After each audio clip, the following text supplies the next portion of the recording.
is it? I mean, I submit myself to the arbitration of the audience. That doesn't answer either of my questions. By the way, I'll tell you two answers I have had, the best two. One is an exorcism to throw out a devil couldn't be performed by a non-believer. A better try than the one Peter's just come up with, but a bit of a tautology. And the second, that I got only yesterday from a very thoughtful writer of a letter from, I think, Georgia, Atlanta, Georgia, is could John Donne, one of my favorite poets, along with George Herbert, a religious poet, have written those songs and sermons if he had not been a believer? The answer to that, which has kept me awake longer than any of the other ones, is that I don't know. Because I don't know how Verdi wrote the Requiem while being an atheist either. But I think that the fact that I don't know the answer to the second question means that the answer hasn't been proposed by the proposed answer to the first one, let alone by Peter's lame attempt to complain about the fact that my column is more widely syndicated than his.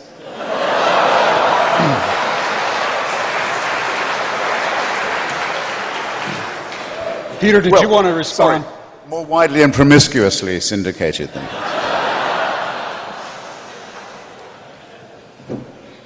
However widely I would syndicate it, I wouldn't want it there. Well, thank you.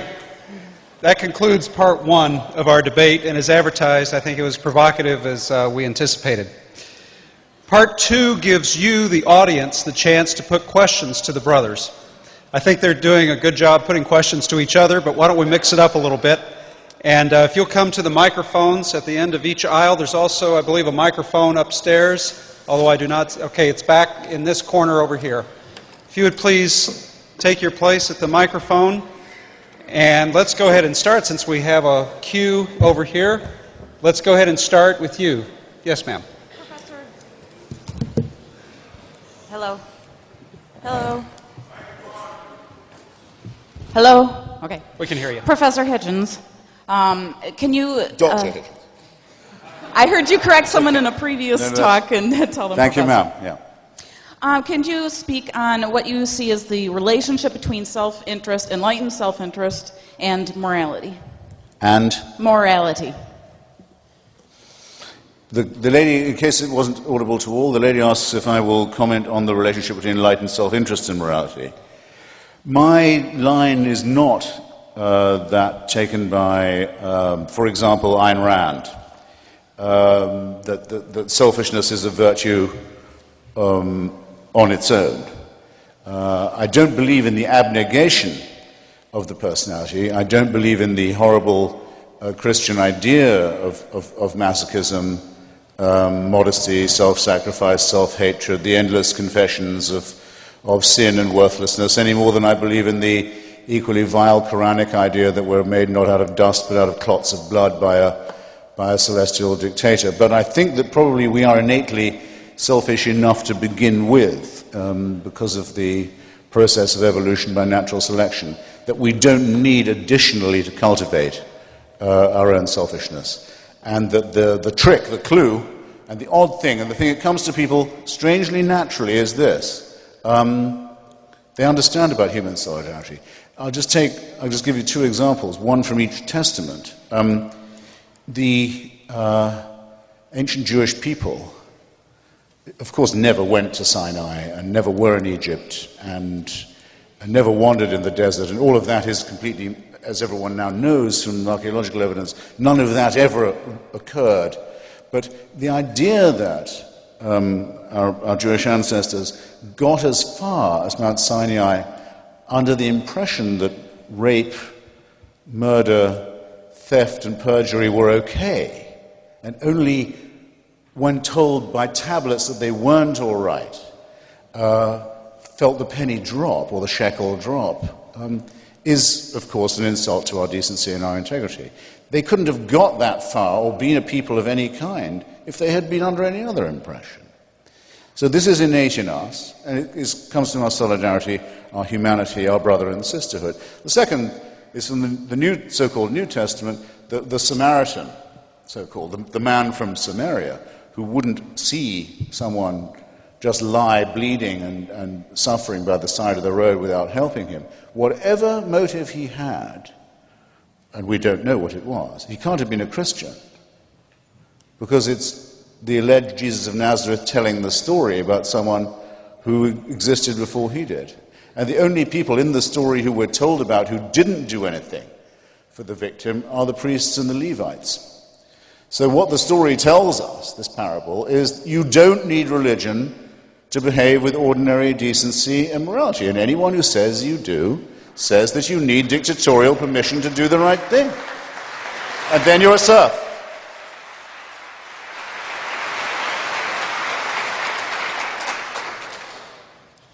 It's in my interest that people don't suffer. I don't want someone bleeding to death from AIDS on my doorstep. Not just for their sake, for mine I don't want that. Oscar Wilde in The Soul of Man Under Socialism puts it very beautifully. He says socialism would free us from the awful necessity of living for others. George Bernard Shaw, when he ran for office in London, said there should be no more houses built for the working classes without baths. And it was objected to him by the Tories and the Conservatives. They said, why give them baths? The poor are so ignorant and stupid, they won't even know how to use them. They'll keep coal in them. They don't deserve baths.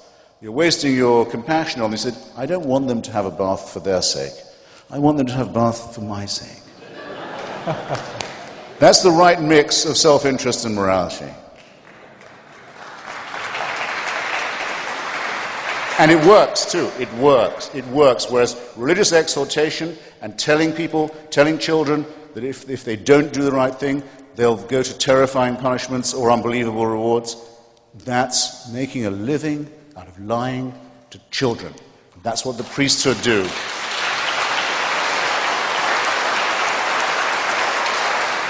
And if all they did was lie to the children, it would be bad enough.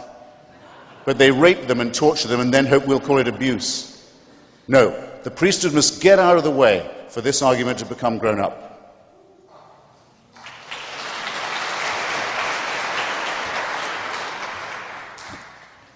So 2 brief points. The fact that you know something is wrong does not necessarily mean that you don't then do it, as I think most of us are aware.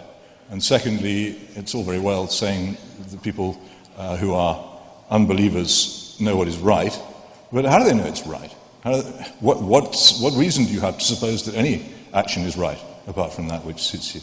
There is none, and you can have none. You may borrow with pleasure the morality of the religious if you wish to do so, but to pretend that by doing so you're not borrowing it is an untruth. And it's amazing how difficult it is to get atheists to understand this very simple point.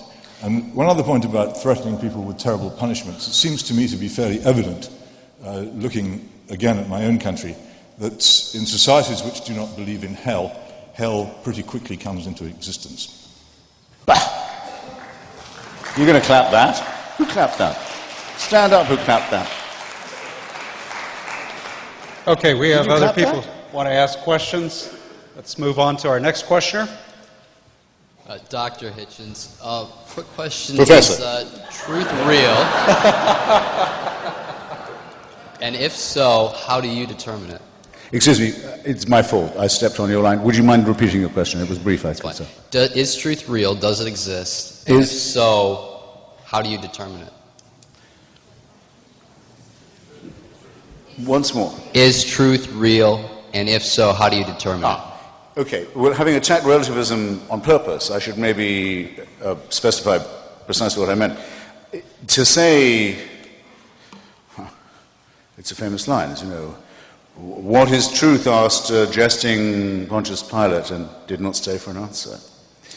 Well, it's a long stay if you do stay for it. What I believe to be the case is that there is a difference between fair-mindedness, impartiality, even-handedness, and objectivity, which is the search for the truth, and the willingness to say that upon coming upon an uncomfortable truth, if it was at one's own expense, it meant one had to change one's own opinion or analysis, one would be obliged to do so. That's what objectivity means.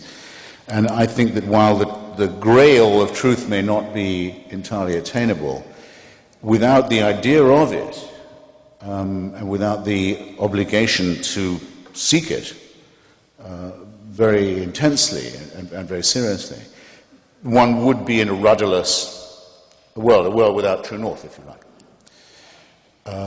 But as Rabbi Hillel says, the task may be unattainable, but that does not mean you can give it up.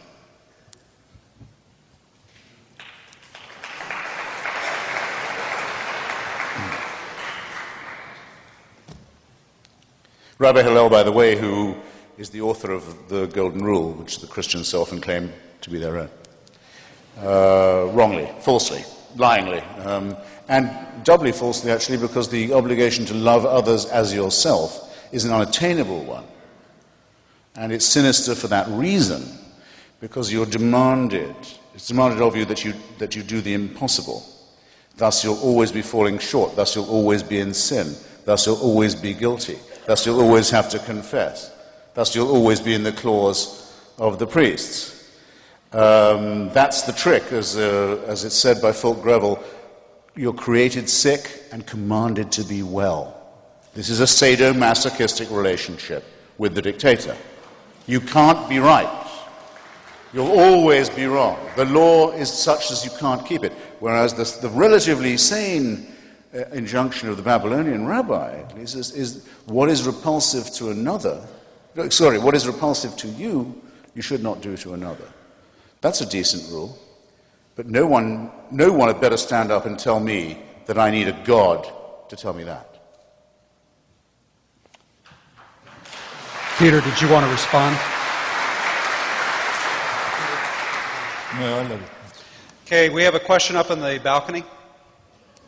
Yes, this is a question for Professor Hitchens again. Doctor. Doctor, fair enough.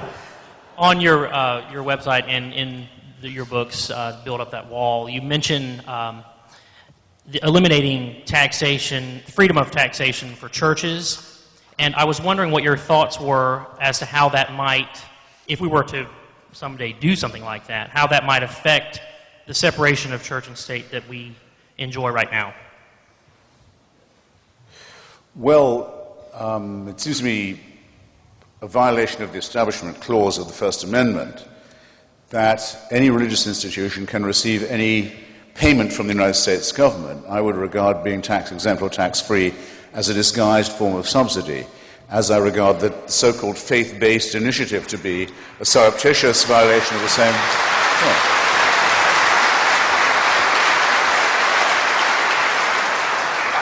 I should say for sincere believers that there's an excellent reason why the Establishment Clause of the First Amendment was first proposed. It wasn't proposed just by people like myself who wouldn't go any further than deism in their attitude to religion. It was proposed by many people who were quite devout and who thought not just that the government must not be corrupted by religion, but that the churches mustn't be corrupted by this association with the state either. And I think that's an equally morally valid point.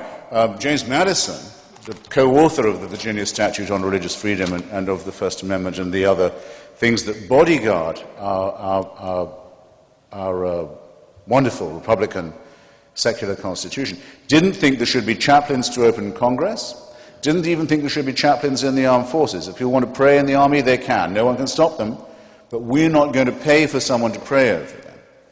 These are very tough questions, but it must be understood that these were part of the very urgent views of the framers and the founding fathers, and it's our responsibility to be discussing this very seriously now at a time when Hillary Clinton's joined some reactionary evangelical organization, John McCain, to try and bolster her faith-based connections. John McCain, a lifelong Episcopalian, has this year, I wonder why, said he's a Baptist.